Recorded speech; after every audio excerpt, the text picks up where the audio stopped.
Right. So you look at the National Defense Strategy of the United States, which was published in January of this year.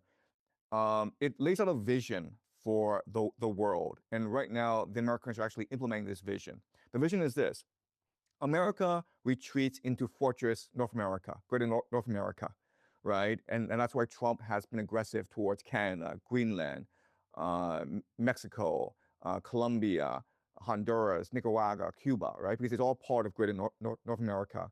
And then what's going to happen is that the American economy is going to focus more on manufacturing and resource extraction. Okay, so the Pentagon has reached out to Ford and General Motors in Detroit and said that they would like these companies to manufacture more munitions and drones. And these companies are probably happy to do that because it's more profitable to make weapons than it is to make cars. Okay, so that's a vision for Greater North America. And in order to create markets for American weapons, what you do is you create divide and rule throughout the world, right? So imagine a situation where Russia is funding Europe in Europe. Japan is funding China in East Asia. Iran is fighting the GCC in Israel in the Middle East.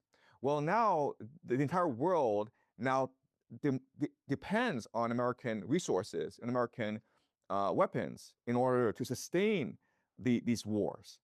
And this would be of tremendous benefit to America. So America right now is trying to create the conditions where the world is in complete chaos, and America can just sit back in North America and profit, right? And that's why I think that when Trump goes to China in 2 days, it's going to be extremely conciliatory, where he makes a lot of generous offers to China, and China reciprocates.